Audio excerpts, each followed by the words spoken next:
Hey everybody, welcome back. It's another episode of Day and Night Podcast. I'm your boy Freshman Feek. My name is Cody Clayman. How was your week this week, my brother? It was good, man. Just been grinding, things of that sort. Not just working hard, man. Working hard, just not grinding. hardly working. Gotta save up, make some money, invest. How about you? Same thing, man. Been working hard from home. This heat is killing me right now. You know what I'm saying? Y'all gonna see me wipe off a little sweat in here. The AC is not popping in here right now. So, we trying to stay cool. This summer's only getting, it's only going to be hotter moving forward. You know what I'm saying? Yeah. It was 104 yesterday. Going to be like 103 today. I think it was like 122 in Palm Springs.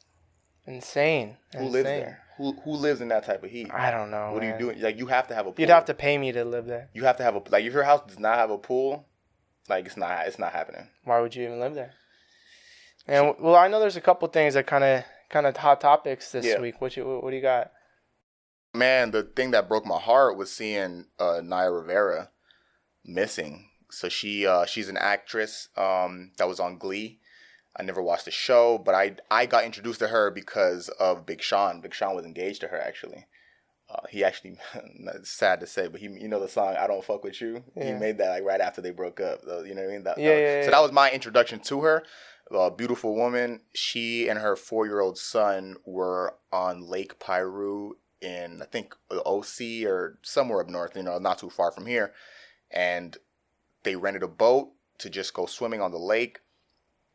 Their boat was due and after like 2 hours or 3 hours, they didn't come back. So the people, their boat rental company went looking for them, found the boat. Her 4-year-old son was in the boat sleeping just by himself. And he told the officials that they went swimming and she never got back on the boat, and she didn't have a life jacket on because the kid was wearing a life jacket, but the Naya, there was another life jacket in the boat, so she didn't have it on. So what possibly could have happened? Yeah, what do you think happened? Do you think she faked her death? Like maybe there was something going on. Maybe there was something with the life insurance policy, or I don't think so. I don't think that's what it is. I mean, I think it's just. Damn, because they were even doing diving, like they were diving looking for her, and they had divers for days. That's a big lake though, so that's the thing though. If they don't recover like a body, it's safe to say. I was talking to somebody about it. I was like, maybe there's animals in that pond that they don't know about. You know what I mean? Like maybe got a hold of her foot and pulled her down or something like that. But yeah, that's tough. I mean, I think it's hard to also find a body in there because there's moss. It's been there for a long time, so they're kind of feeling around for the body instead of visually looking at it, more or less, because the waters are dirty. It's not like a clear ocean. Yeah, but yeah, no, that broke my heart. She's not. Prayers out to her family, her son. That's tough, bro. Being her son. Like, imagine how long he was out there. How old was his son? 4. Imagine being out there just waiting for your mom to come back and then eventually just falling asleep. Like, you don't even know where to go. Like, I couldn't imagine being in that situation. So prayers out, to her family. Yeah, I mean, there was also something that was pretty crazy. I saw a story where it's had it happen a couple times where people have left their kids in their hot car. I saw a couple, I think it was like 2 stories on that. Happened recently too? Yeah, where these parents left their babies in the car, and it's one of them, the baby died, and another one they so happened to rescue. And I mean, it gets 120, 130 degrees in the car, and these parents are just so irresponsible. You have your kid in the car, like don't leave the windows cracked, nothing. Or maybe they think that's justification. They'll leave the windows cracked a little bit. That's not gonna help. Nah, that ain't. It's crazy. And did you hear about the ICE trying to kick out all the international Vanilla students? Ice? What are you talking about? Yeah. No, the the ICE. Yeah, the international immigration. Right. What does ICE stand for? Immigration Central Agency? I don't know. But agency is definitely spelled with an A. Yeah, so I'm pretty sure it's not agency. Okay, well, yeah. Well, ICE is the immigration committee of exchange. We'll go with that. Well, yeah, that's what we'll say. They're actually trying to kick out international students that are on visas in the United States if they're not taking courses, at least one course in person. So you know how right now how the coronavirus cases are sparking, and a lot of people, obviously they're not in school, so it's affecting education. Everyone's taking their Zoom courses online. And if you're an international student, Trump said that it's so important to get schools opened that they're going to be kicking international students out if they don't do an in-person course. So if their college is moving towards an online only, like Zoom courses only, those international students who go to those colleges, if they're not required to be in class, the government's saying y'all got to go home, or yeah, I don't understand the logic behind that. Maybe they're saying. Oh, and they're going to cut off the funding too. Yeah. But I mean, how would you like to literally fly all the way over here, be with your family, or make new friends? Embrace the culture. Get a job here too. I've studied abroad. I studied abroad for a year, and I went to 32 countries and over 100 cities. Where'd you study though? I studied in Germany. Germany, that's right. Yeah, so that was an amazing experience. Probably the best thing I've ever done in my entire life. Changed me as a person. Got to learn a new language. Yeah. They love Americans. They love Americans. Like I tried speaking German. I would say I would just say things in German, and they'd be, oh, you're from America, you speak English. They hear the accent. They hear the accent, American, and then they start speaking English. Right. And I'm like, no, I want to speak German. I want to get my German skills up. Yeah, they trying to get their English skills up. They're trying to get their English skills. German. And I lived in a village of But we'll get back to that because I want to hear about your experience out there. Mm-hmm. But going back to ICE deporting international students, do you think they're doing that because of the fact that it's online? They can take their classes. Even say a Chinese student that came over here, if they go to USC and their class is online, they can still be in China and still attend USC online. You know what I mean? Because if the class is online, you can take it from anywhere. You can take it from the moon if you're on the moon and you have internet. You know what I mean? You have Wi-Fi. Wi-Fi on the moon. Wi-Fi on the moon, baby. Hey, it's the new vibe. Wi-Fi lit. Hey, Wi-Fi lit. I like it. Now, see, I just caught a little logic on what I said. What about the time difference? You know what I'm saying? If your class is at 9 a.m. here, that means in China, you know what I mean? It's 10-hour, 11-hour time difference. So you got to be up and inconvenience times just to catch that live Zoom class or whatever it is. Trump was saying how he's going to cut funding if schools in the United States, Florida, don't open up in August to September. That's true. They're being pressured right now to open up. Florida said they're opening up soon, right? I think. Yeah, but last time they opened up, their cases kept spot. I feel like this is going to be a herd immunity thing. People are just going to all kind of get it, and it's just the only way we're going to get over this is if we have a vaccine. And even once we get a vaccine, a lot of people aren't going to take it. Yeah. For precaution. Oh, am I going to lose all my hair? Am my right eyeball going to pop out? They don't really know. So they're being pushed to open all these schools and things of that sort. But the thing is okay, in college you can take, courses online and things of that sort. But it's the people that are in kindergarten, preschool, first and fourth grade. They can't take. You really can't do no Zoom for. You can't do a Zoom course trying to learn your ABCs. That's a fact. That's a fact. You gotta they learn hands on. You know what I'm saying? So exactly, hands on nap time, hands on ABCs. So I did read.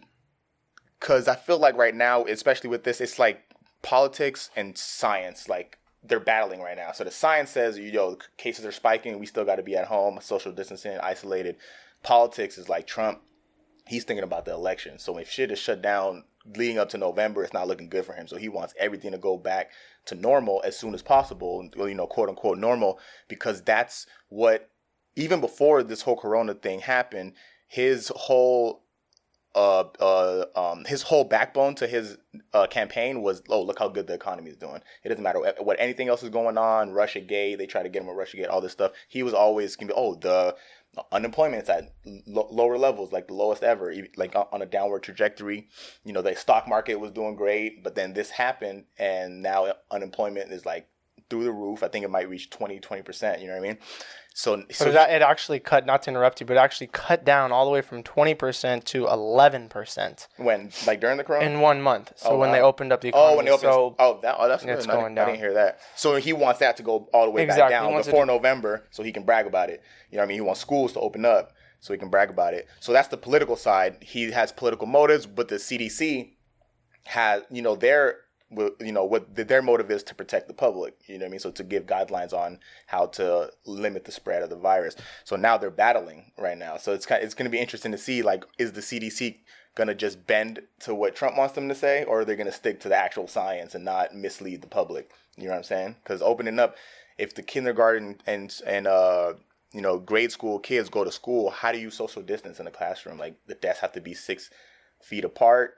You have to maybe not even have a full class. Like, half the class comes in on one day and another half comes in another day, so you can spread out. You know what I'm saying? Stagger the arrival times and leaving times. Like it's gonna be that's gonna be chaotic. But you're right. You can't do Zoom classes for kindergartners. Exactly. So you have to be more hands-on in those aspects. Yeah. I feel that, I mean, because Disneyland's opening up, or I think they just opened up.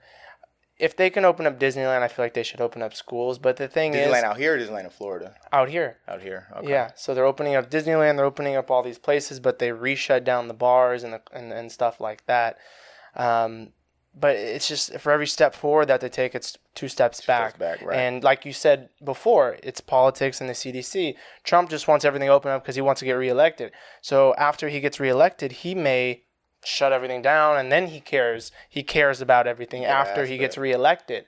But right now, he wants everything to be good for the next 6 months. Yeah. So whatever he has to do to get this economy open for this next 6 months, he's going to do. Yeah. After he gets reelected, it's a whole nother game. He may have a totally different standpoint on things. He might switch it up and be like, all right, we need to close everything again. And he may totally change things around. Potentially. But another aspect that may, another route it might go, if he gets elected again, this is his second term. So now he's not worried about another election. He's not worried about pleasing other people. So now he might just go off the rails. Like, he's going to do whatever the fuck he wants. Because now he really doesn't, quote unquote, doesn't have to answer it to nobody. Whether he likes it or not, he has another 4 years. And that's going to be like a democracy. That's his last 4 years. You know what I mean? So it'll be interesting to see how that goes. But, speaking of, the government and their response, I've had some notes here on some potential bills that they might pass to give us some more money. Because, a lot of people got that $1,200 check. If you made $75,000 or less, and in between there and $100,000, you got, a little bit less money. But what I heard was that they may do a $4,000 tax credit for traveling. So if you book a hotel or a flight now, whatever you spend is going to be a dollar for dollar tax credit. So it reduces your taxable income next year in taxes. And I think that might be a good idea. But what do you think would be better? For them to give us a tax credit for travel, like meaning to get you to spend money and go travel and see things, and they give you a tax credit next year? Or should they just give us money in our pockets as Americans, like they did with the $1,200 check? Well, I feel that's a good point you bring up.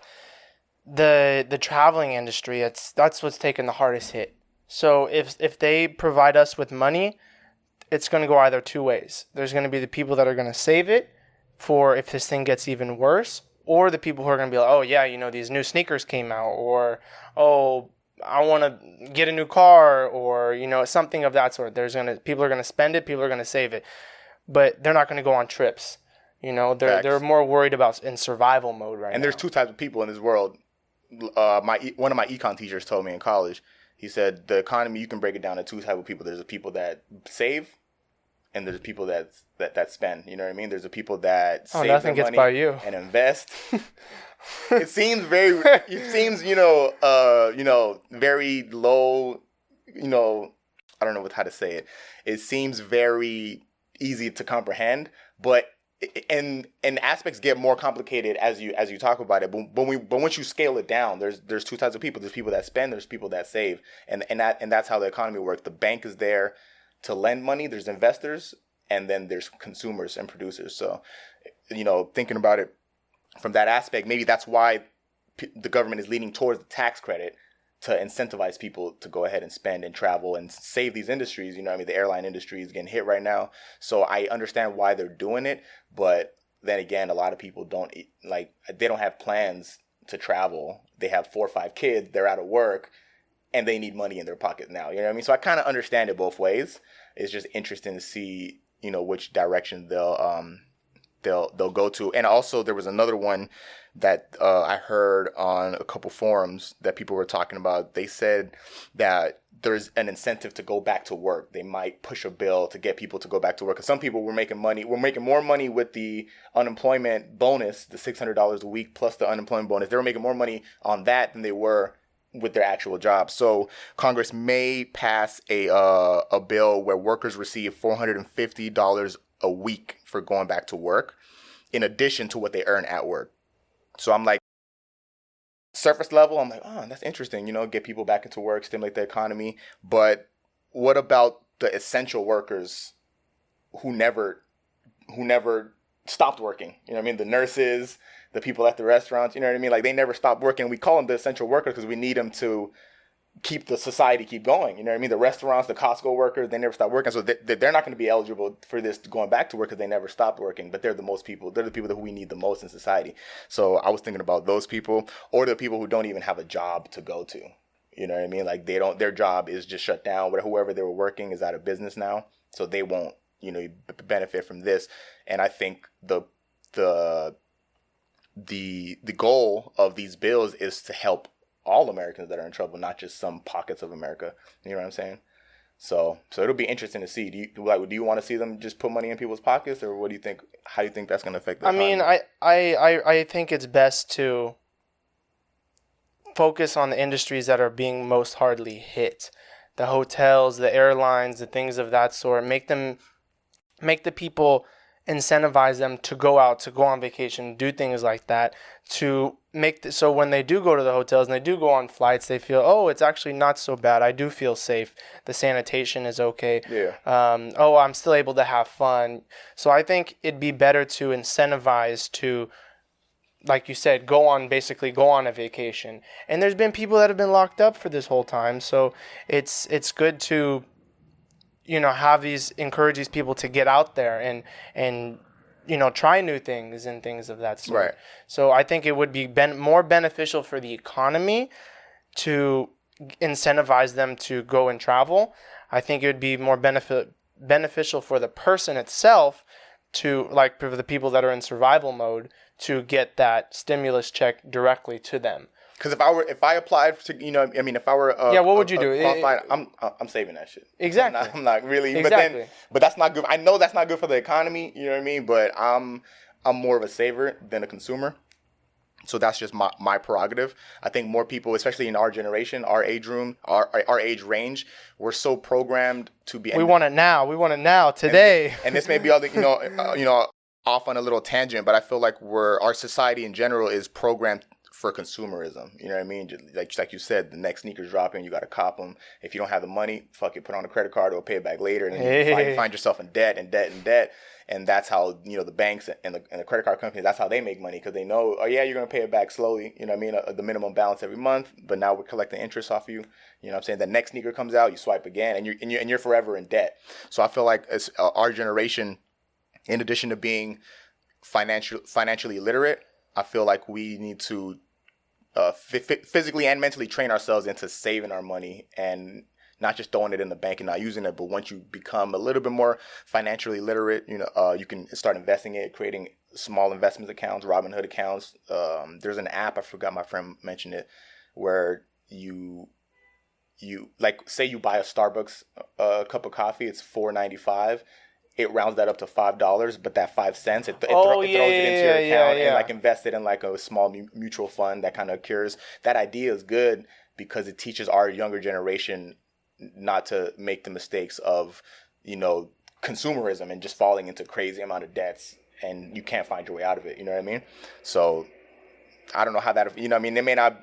The bigger picture and how it ties into the economy, how it affects the economy, I don't know how that plays out, but it's going to help your economy if you know what I mean? Personally, what do you think? Do you think the economy is more important, or, like, if you were the president right now, what would be your decision? Would you continuously, like Trump, continue to try and open up the economy? Negative. Or would you to get reelected, quote unquote? Yeah. Or would you play it safe and not open the economy and try and focus on, the health and everything of the society? It's tough. I mean, I would take his original approach, I think. Because I feel like it's a no-win situation. Yeah, it kind of is. But I would like his original, because different states and different counties are being hit differently. You know what I mean? So as long as everywhere is getting tested, put out the tests everywhere, and then with response to those tests, you see where the hot spots are. Those places got to shut down. With the spots where there's like barely any cases, yeah, y'all can move around a little more. You know what I mean? Stimulate the economy, open up the restaurants and bars and stuff like that. You would have to find a way to restrict travel, you know what I mean? So people don't leave from a hot spot and go to those open spots when they can, potentially bring the virus there. You got to find a way to kind of navigate those waters. But yeah, I would do it on a state by state, county by county basis. There can't be a whole unless you just shut down everywhere for which Americans are going to be so against. Because we're hard headed. We don't want we don't like being told what to do as a society. In any other country, they would like. They don't have a say so. They don't have a say so. Yeah, you can't say anything. There's no freedom of speech. Yeah, like I think it's in China. Like you do what they say. If they say you can't go out, you can't go out. Guess where you're not going. You can't go out. Yeah. So it's like they have a democracy out here. Like no, we have a democracy here, quote unquote. But they have a totalitarian type of government. Yeah. Out here, like say goes. Man, there's people out there running around naked trying to, and they can't. Well, I mean, I think they can arrest them, but. They're handing out fines now, like we mentioned last week. $100 fines for not wearing your mask. Trump was actually spotted for the first time ever wearing a mask in public. Oh, word? You think he's infected? You think he got the Rona? You think he got the Rona? Damn. Hey, bro, I think Trump has the Corona. Son, even if he has it, we would never find out. We wouldn't. He hasn't even given out his fucking tax returns yet. Yeah. And every president before him. Like in the modern era, I think since the 1970s, every presidential candidate during the campaign releases their taxes. He's like, nah, I'm cool. I'm not doing that. I'm not doing that shit. So yeah, even if he tests positive, we would not hear about it until maybe 10. Like if he loses the election, maybe like then next year, you would hear about it. Might hear about it, but yeah, the Don Dada that he's not giving up no information. That's crazy. That would be like headline news for the whole year. Yeah. Yeah. Trump comes out and then everyone's like, oh, God, I hope, Yeah, but, that's wild shit, man. Hey, but what else you got? That is what it is. Let's see what we got here. Oh, another one, another bill that they were talking about was reducing payroll tax, meaning they're going to cut the amount of taxes you pay on your paycheck. So you're going to get a little bit more money on your paychecks. I think that was smart. But then the people who don't have jobs aren't going to get that benefit as well. But I don't know, in terms of Congress, I think the best thing they can do is just give people money, man. Everything else is out the window. And another $1,200 check, maybe like a $2,000 check. Just go ahead and flood the streets with bread and let people do what they need to do with it. If they say they need to spend it, then it's gonna stimulate the economy. If not, you know what I mean? So yeah, well, I have an interesting question for you. I was kind of thinking about this. Shoot. And I kind of want to get your thoughts on this. So, do you think that people are more honest when they're angry or when they're drunk? So you can answer the when they're drunk, because I don't drink. But what do you think? Because those are two completely different scenarios. But what do you think? It's an interesting question. Interesting question. I'm gonna have to say. I mean, I could touch on a little bit of both because I get angry too. But I feel like I'm very I have my emotions in check, even when I'm drunk or when I'm angry. I feel like, I have a good take on this. I feel like you're more honest in a positive way when you're drunk. Like, so you would like. That's why you slide in girls' DMs a lot when you're drunk or stuff like that. Like, you're more honest in a positive way, like just shooting your shot and being honest, or like expressing your love. Like, those videos of people are drunk, like, man, I fucking love you, man. Fuck you. You know what I mean? Like, you're honest in a more positive way when you're drunk. The one I've always wanted. Yes, like, come on, let's spend quality. I know it's 3 a.m. or 4:30 in the morning, but you're the one. You're the one. I want to marry you. I had just an come through right now, and like, I need you. Right. So when you're drunk, you're gonna be honest in that kind of way. But when you're angry, you're gonna say shit about, if you're in a fight with somebody, you're gonna say all the things that you don't like about them. You don't like them. You're gonna put it all on Fun Street. The shit that you were feeling deep inside, but you never really said. You know what I mean? What do you think, though? That's interesting. I mean, I can't say from, the drunk aspect, but from seeing other people be drunk and That's what I was about things. to say. Like you've been around people there. Yeah, exactly. Yeah. And I noticed that, like you said, like they're very honest with, God, I love you so much. And I always say, if a girl is drunk, whoever she texts or calls when she's drunk, that's the first person that comes to her mind. So she could have, I mean, maybe not, but she could have 10 different guys that are, she has on deck basically, but The roster. Right. But the first one that she texts, the first one that comes to mind, that's the one that she really likes. And that's when, yeah, I mean, I think you're, like you say, you're more honest about their positivity of how much you like them and how much you appreciate them when you're drunk. But when you're angry, I feel that, like you said, like, oh, I hate this about you. You're a horrible person and this and that and this and that. And you can't take these things back. Yeah. These are things that you don't forget.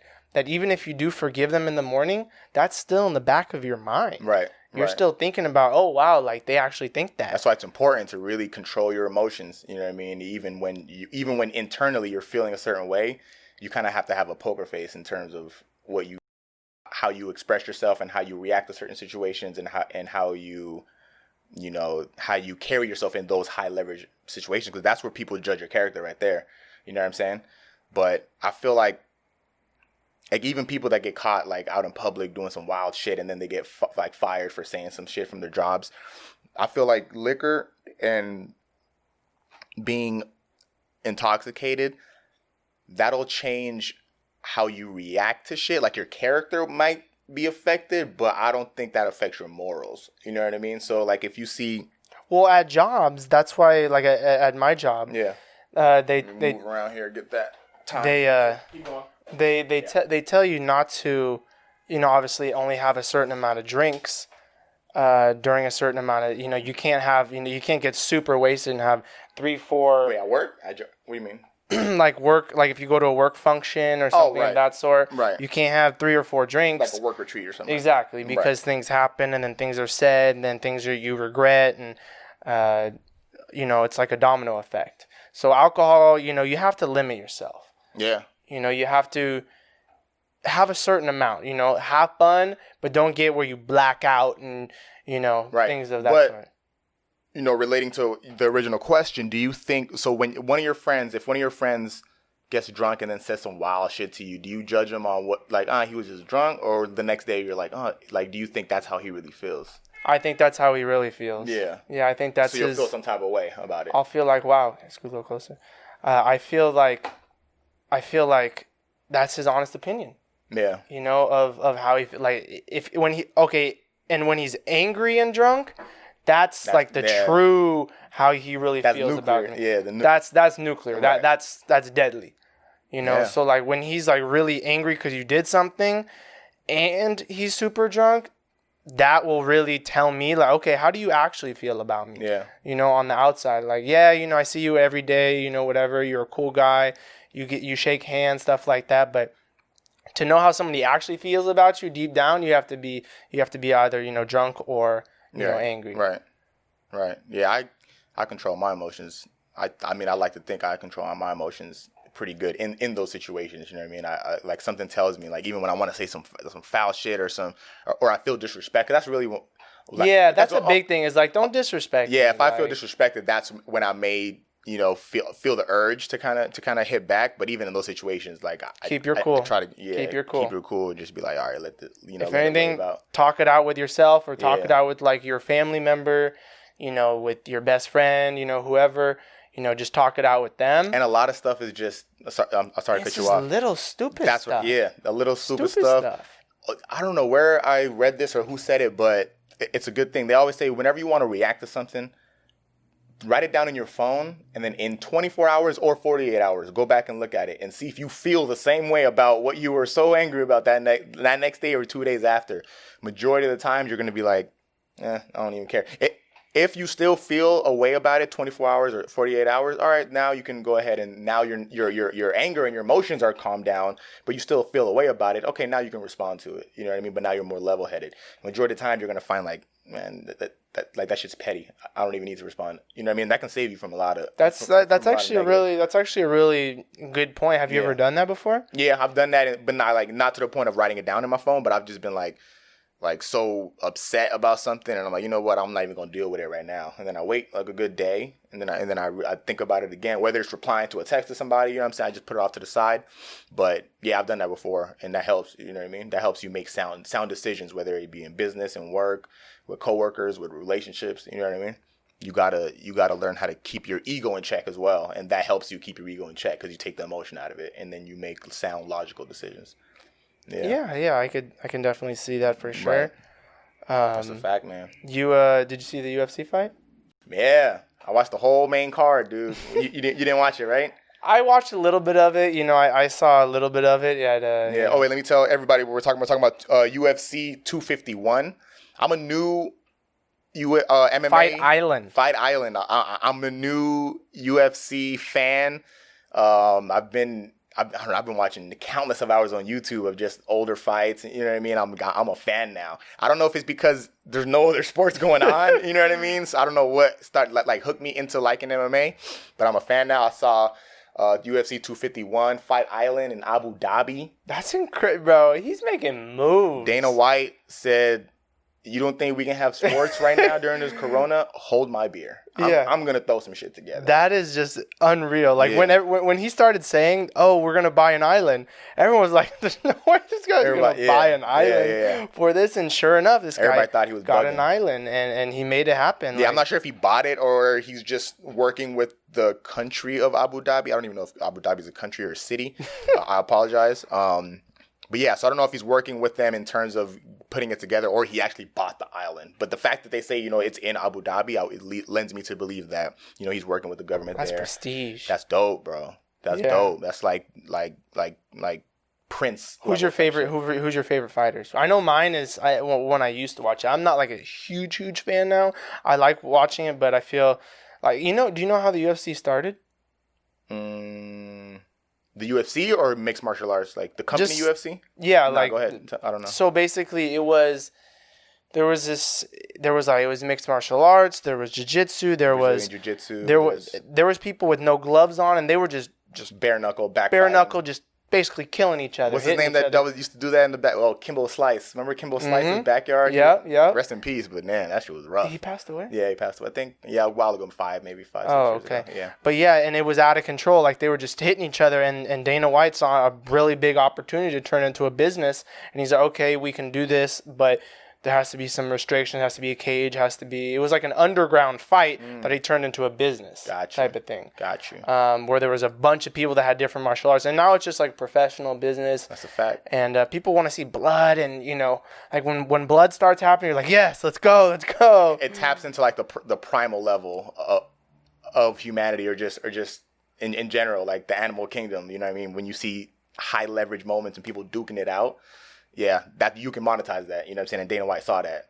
And I think at first it started as an underground thing because the public wasn't ready for it, you know what I mean? Like people want to watch sports with their kids, so they don't want their kids watching, somebody getting their nose. It was risky. It's risky, yeah. You can't put that on Disney Plus. Exactly.